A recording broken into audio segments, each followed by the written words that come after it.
What's up, Oreos? It's me again, BryJa, and welcome back to my YouTube channel, BryJa18. So in today's video, we're gonna unbox this Swarovski home items.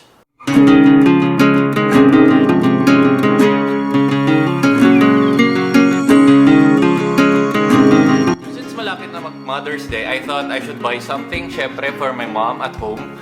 And something that will like really last, and something na laging makikita kahit na mga bisita or makikita mo lang doon naka-display. So I think the best thing to get is a decoration for the house. And since mahilig naman kami ng mom ko sa crystals, we have this fun cabinet filled with different kinds of stones and semi-precious crystals and gold, Swarovski.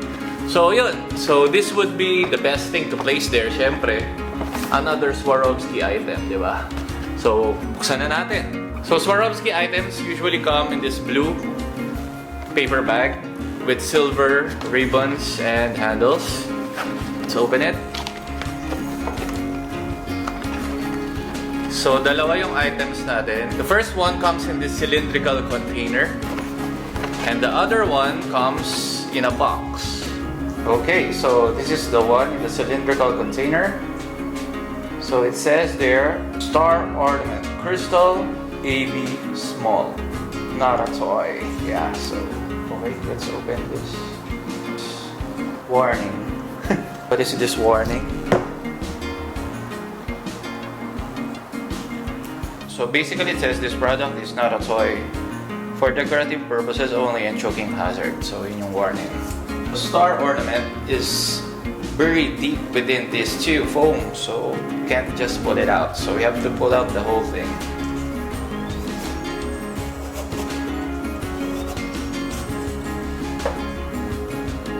Let's look at this thing.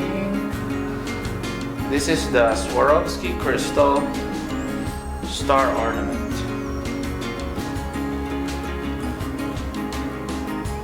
So it's quite big and it's very chunky. Changes color.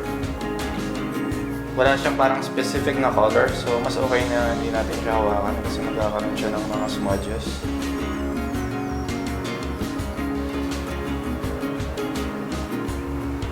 How to know if it's original? It's got that Swarovski swan logo on the top.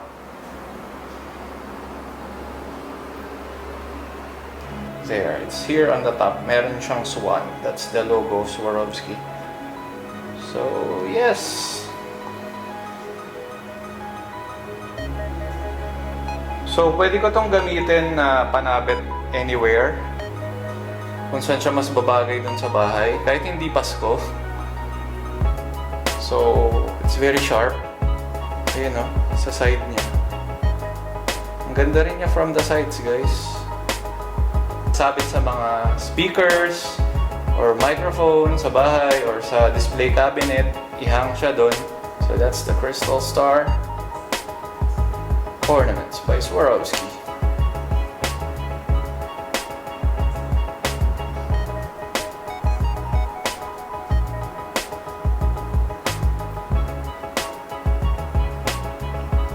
Ayun guys, so kita nyo yung logo.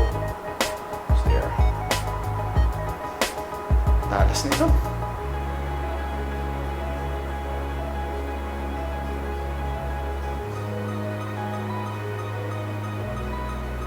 Now let's open the second item from Swarovski pa din. And the warning is here sa ilalim. Kasi iba pala ito. Swarovski, yes. Move the cover. Tada! Another warning. So we all know it's already, don't eat the crystals, guys. I mean, don't break it because it's glass. This one is a heart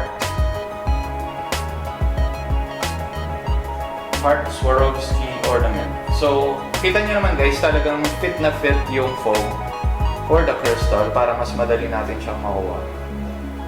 Have it. So this one, papatong nyo siyang paganon sa mesa. Pwede nyo siyang gamiting paperweight or ornament. So yan, sa bahay. I'm sure magugustuhan to sa bahay. Magugustuhan ng bahay namin to. So it will like reflect the light from all angles. Here. It looks so unreal, right? And guess where the logo of the Swarovski crystal is? It's gonna be somewhere at the back. There. It's in the middle part of this part. Here.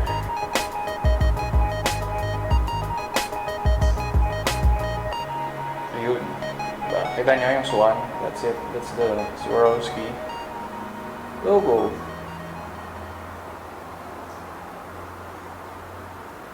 So, harap. See, ang dami niyang cuts. Sides.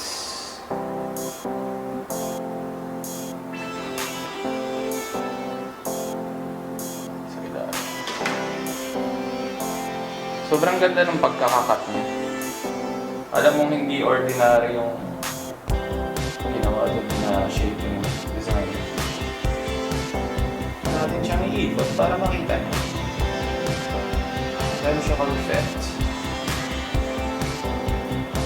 Pang-display lang sa bahay.